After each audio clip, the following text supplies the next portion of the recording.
I suppose actually the wider point to start with, James, is are they learning from defeats in general this season? I don't want to go over everything that we've done on previous podcasts. Yeah. But that has to be the question. Are they learning?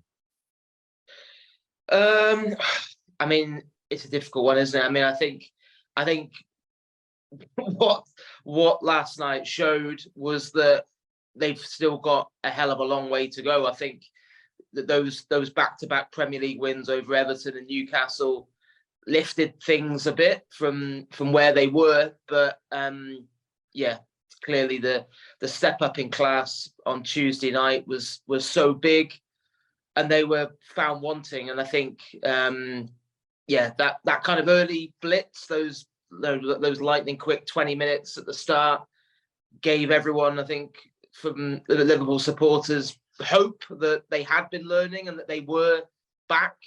But then the brutal reality, I think, kicked in with what followed, and painfully familiar failings that Real Madrid exposed. John Muller wrote this: Liverpool finished the game with more possession, more touches in the final third, more touches in the opponent's box, more big chances, more expected goals, and an overwhelming 3-goal defeat. Kind of sums it up, really. Yeah, and it's kind of been the story of the season as well in terms of shooting themselves in the foot. I think, and I think that was probably why there was the mood around me in Anfield last night as people left. Well, they were absolutely shell shocked, because it was like how was a night that started so positively descended into the heaviest home European defeat in the club's history. Because you're right, it wasn't like they were found wanting throughout. They were 2 up after 14 minutes. When you think of the gilt edge chance that Salah missed, it really should have been 3. But Real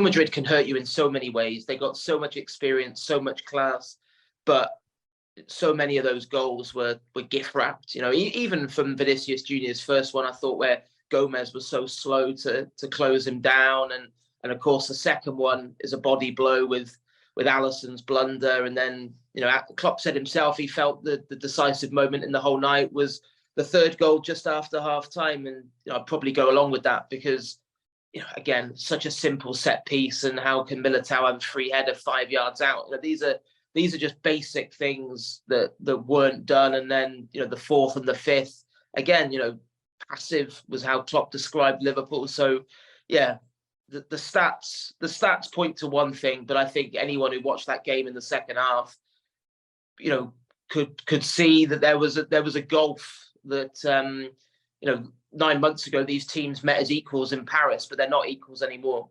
When you see Real Madrid knocking the ball around like they did in the last 10 minutes, and the Olays coming from the away end, Liverpool couldn't get near them. And and when Liverpool had never conceded 4 in a home European game, let alone 5.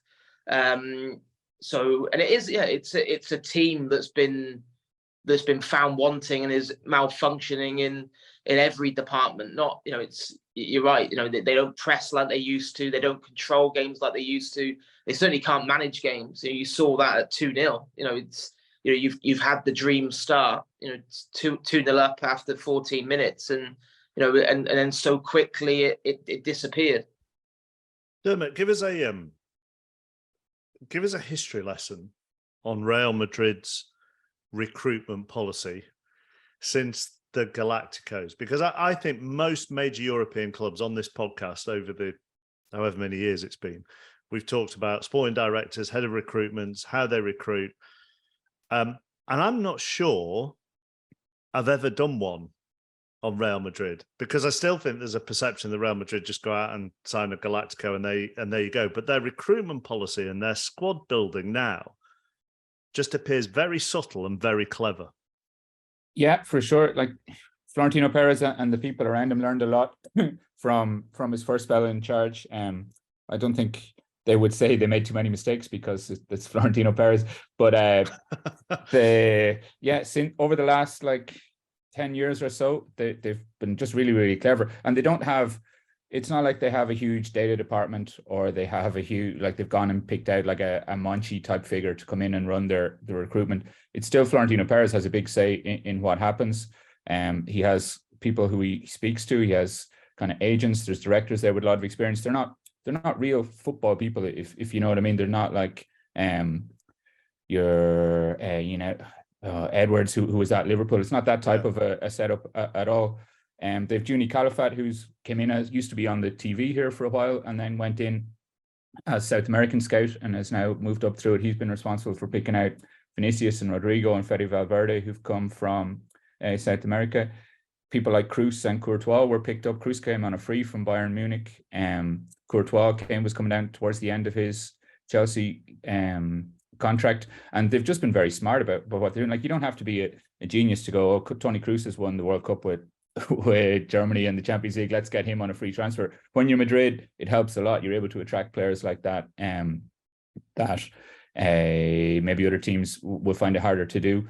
They appear to look at the very young market in South America, but maybe then the young market in, France, which is where they've obviously gone and got Tchouaméni and Camavinga from in recent seasons.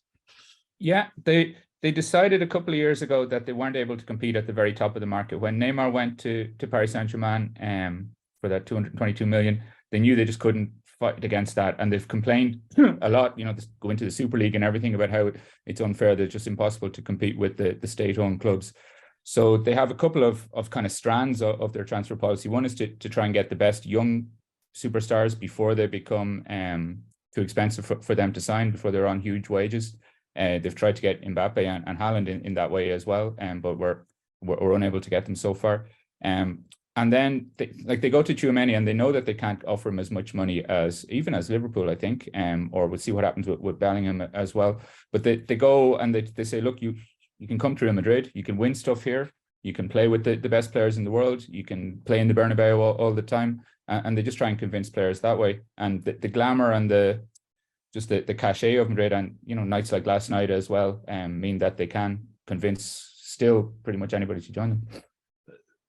They're probably in very similar markets to Liverpool. I realised, James, there would be all sorts of work permit problems if you're trying to sign a kid from South America. But actually, where both clubs look in Europe is not dissimilar. No, and of course, we talk about Liverpool's kind of midfield woes, and you kind of think how different things might have been had they not lost the battle for Tchouaméni to Real Madrid last June, because he was very high on Liverpool's kind of list of targets, and of course at the time he chose to leave Monaco for the Bernabeu rather than Anfield, and there was a lot of disappointment at Liverpool at the time that they'd missed out on him, and that they had him in such a kind of a high bracket that they didn't end up pursuing anyone else. And I think that was kind of the baffling thing, was that, having highlighted that they really needed reinforcements in that area, they didn't have a plan B that they felt they could go to. Of course, Bellingham was the other one, but everyone knew that getting him out of Dortmund wasn't a realistic proposition until this summer. So yeah, I think certainly the pulling power of Real Madrid came to the fore on that one. You know the rule of a podcast involving Liverpool, don't you, James? Which is every single thing that happens has to be then framed through the Bellingham prism. Yeah, exactly. Last night, this tie have any effect on that? Well, I mean, I did see a tweet that that provoked a wry smile. That was, I think it said something along the lines of, about Bellingham. He certainly won't want to go to Real Madrid when he looks at the decline in them. But I don't know. I think probably more important in the context of what happens with Bellingham this summer is probably actually what happens to Liverpool now. I think more than I can't imagine Bellingham and the people around him were watching that going, right, whoever wins tonight, I'll back them for the next stage of my career. I think, and I think Klopp kind of touched it, obviously not referring to Bellingham, but in general touched upon it afterwards, because I think of course Liverpool have pulled off miraculous fight backs that no one gave them a chance of doing. Ancelotti was saying the tie's not over. Of course, his AC Milan team were on the receiving end from 3 down at the midway point in Istanbul. Liverpool doing what they did against Barcelona 4 years ago. But yeah, of course, going to the Bernabeu is such a different proposition in 3 weeks' time. But the big thing before then is, can Klopp ensure that this doesn't completely derail things and that they can still cling to the kind of modicum of kind of progress that have been achieved with those wins over Everton and Newcastle. And they've got to go to Palace on the weekend, and they've got Wolves, Manchester United at home, Bournemouth away before they go to Spain. So yeah, I think in terms of Bellingham, it's they have to, for me, salvage something from this season, which is top 4. Silver, any lingering talk of silverware is gone now. For me, it's just about, can they ensure they're competing amongst Europe's elite next season? Just a bigger picture on both clubs before we go as well, Dermot. You see a night like that, you see how Real Madrid played, you see how they demolished Liverpool, and you wonder why Real Madrid's president is trying to force a Super League, don't you? Yeah, because he wants to get a bigger share of the money that football is generating. It's kind of what it's all down to, money and power and that kind of thing. What happens on the pitch is kind of, well, it's down to money, isn't it? It's actually yeah. not really down to power, because Real Madrid have the power. They certainly have the power on the field, because we saw that last night. So it is literally down to money, which is no surprise to anybody. Yeah, there was kind of worries last year that because the Super League thing was up, that it might affect the refereeing, or that UEFA might be against them. But then you saw, like, Madrid got to went all the way to and won it, and Barcelona were in the women's final as well, so it didn't seem to hassle them that much. But yeah, it's ironic, because there was more protests last night against UEFA from the Liverpool fans as well, which were echoed here in Madrid. And yeah, UEFA they'll take the trophy, but UEFA are not so popular around Madrid at the minute. No.